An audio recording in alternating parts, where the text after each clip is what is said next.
purpose? What does he want to achieve? What are his goals? Well, you know, if you look at the word Share International, which is the name of the site, you know, if you read what he says, he wants the world resource sharing of the world. He doesn't want there to be any, supposedly, any inequalities of the world.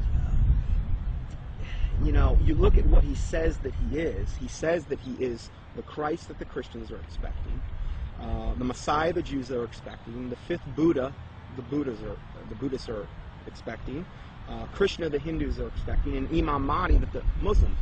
So he's kind of everything rolled up into one. He's like the total package. He's going to give and be able to unite and put all of the various and different religious systems, the major religious systems, all on the same page.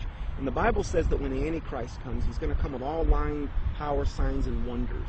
And he's going to deceive the whole world by which the miracles that he's going to do. So he's taking credit for every single miracle that's going on right now, whether it's a Marian apparition, which would be, to him, the Ascended Master Mary, because he's got a whole band of masters that he's going to be coming with. And so he's taking credit for everything. Every miracle that you're seeing going on in the world right now, whether it's a Catholic miracle, whether it's some type of energizing of water, whether it's some bleeding statue, whether it's, you know, some Hindu miracle, crosses of light, they've seen those in different and various churches.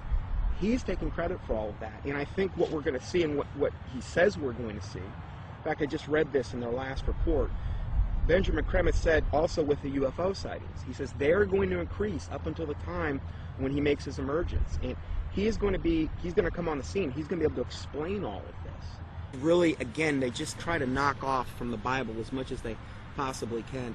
This is like a knockoff of the Star of Bethlehem in the Bible. And in that, they're saying that there's going to be these, what they call star-like luminaries in the sky. 4 of them that are in different quadrants of the earth. They're 5 times the size of a football field according to them, and people are seeing these things, and they've got a whole, up on shareinternational.org, they've got a whole section devoted to this, where people are sending in pictures, there's stars, and what they are, spaceships. That's what they're admitting to at this point, and more people are seeing them, but evidently this is going to be the thing that really, really heralds in Maitreya, up until they have the day of declaration when he makes his public emergence. That will be an extraordinary day. The television networks of the world will be linked together by satellite, which are there for this purpose. All eyes will see him, as it says in the Bible. For the only way in which it is possible for that Bible prophecy to be fulfilled, all eyes will see him, wherever you have television. But he won't actually speak. He won't say a word, but his thoughts, ideas, his call to humanity for justice, for sharing, for brotherhood, and therefore for peace, will take place silently, telepathically. And each of us will hear him inwardly in our own language.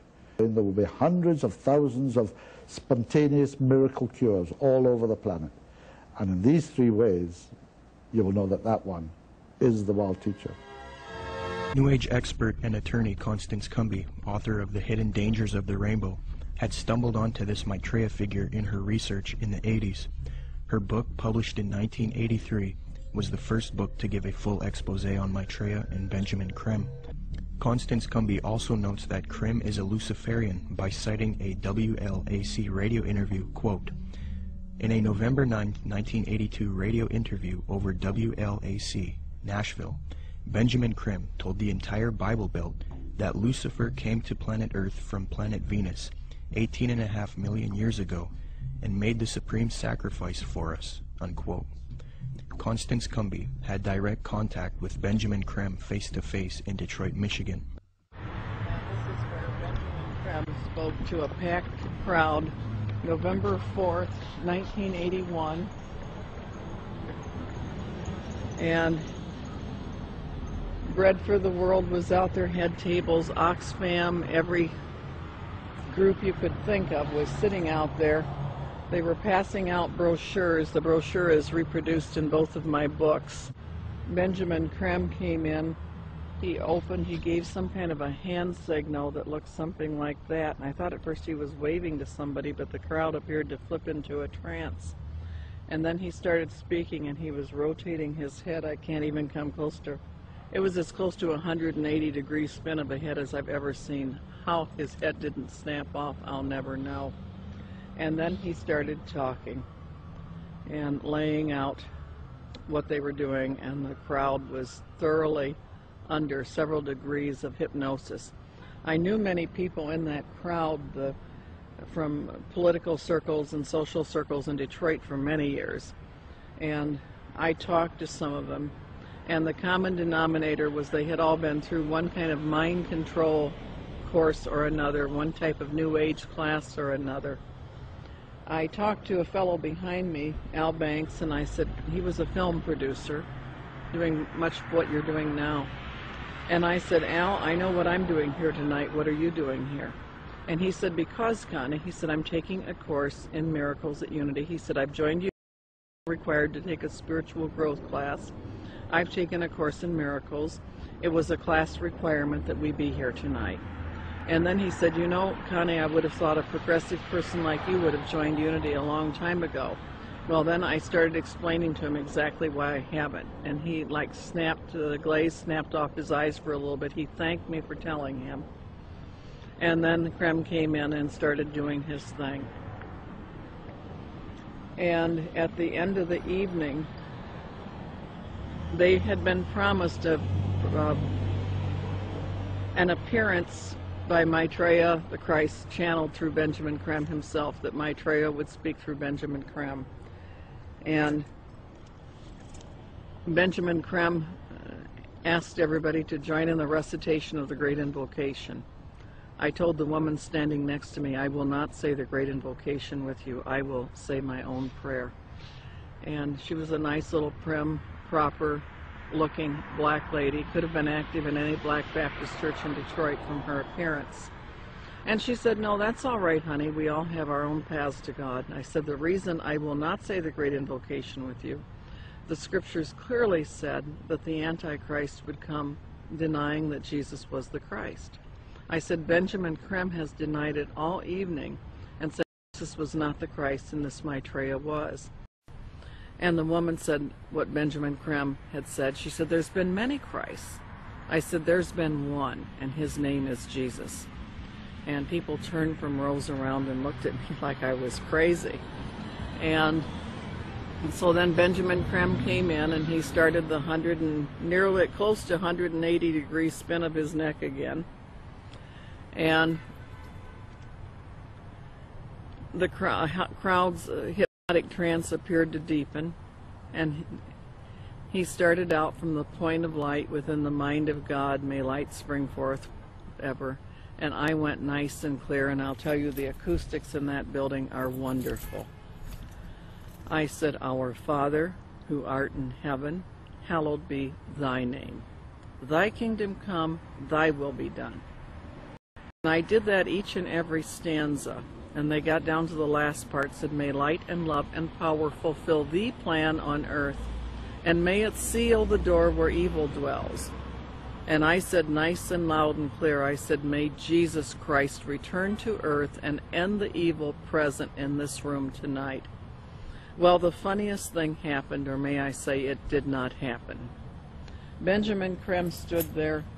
He waited, and he waited. He clearly was watching for something to come over him. And it didn't happen. And he finally said to the crowd, he said, that will be all. You are dismissed. And, of course, everybody was extremely disappointed. And we went to the door, walking out. I had brought some co-spies with me. They were kind of chickening out at that point and waiting for me. They were afraid of being ripped limb to limb. And I stood down there, and a number of those people knew me, and they were just furious with me. And I stood there calm, cool, and collected, and I said, well, I said, if you're Maitreya the Christ, Betreya the Christ, or whatever his name's supposed to be, or everything he's cracked up to be, one lousy Christian in there saying the Lord's Prayer shouldn't have stopped him. And Benjamin Krem has never come back to Detroit, although that was probably the most successful night financially and crowd-wise that he'd had in the United States. Nois quiere volver la cautividad. Seremos como los que sueñan. Cuando el Señor nos quiere volver la cautividad, seremos como los que sueñan. Mi boca llenará de risa. I come to tell you that you will see me very soon. Each in his own way. Look for me in terms of my beloved disciple, the Master Jesus.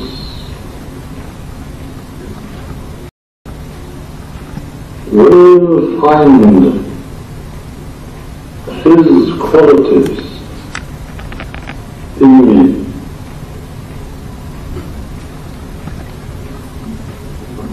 Those who look for me as a teacher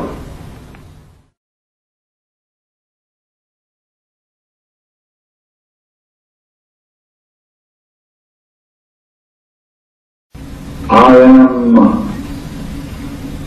the one who will not go away. I am your hope. I am your love. Take me into yourselves and let me work through you.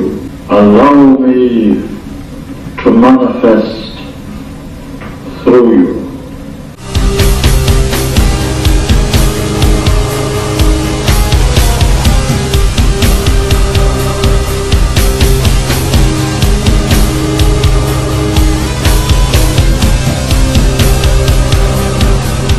The following is a video taken in Iraq at a Shia Muslim festival. Share International and Benjamin Creme have put out that this is indeed an appearance of Maitreya, the supposed world teacher for the Age of Aquarius, One World Government. Commenting on this video, Share International reports, quote, Imam Mahdi, unexpected appearance, proclaims the title of a video posted on YouTube. A miraculous figure of glowing brilliant white light appeared on a video filmed in Karbala, Iraq, on the night of Ashura, 6 January 2008. This Shia Muslim ceremony commemorates the martyrdom of the grandson of the Prophet, Hussein, whose tomb is in Karbala. Benjamin Creme's master confirms that the light figure is Maitreya, Imam Mahdi, and that his dance-like movements with a sword remind us of his coming with the sword of cleavage. I think that what Blavatsky wrote down, even by her own admission, was not written by an ascended master, and I don't think that ascended masters exist. She was being deceived. Regardless of what we think, we have to at least believe her and the others involved in the high levels of the Theosophic movement, that what they got, the core levels, their secret doctrine, was given to them by off-world entities. The research becomes, who are these off-world entities? And this is the other part of that research. Is what those entities said true or not? I understand that it's very poetic. It's very easy and seductive to believe, because when you read some of her stuff or some of the other stuff that's written directly from demonic entities, it's extremely seductive. We must understand that these beings are thousands of years older than us, and they're very smart. We're no match for them. The smartest of us are no match for the intellect of them, but their desire is to deceive us. So we are outmatched in this regard. So that's why it's seductive when we read it.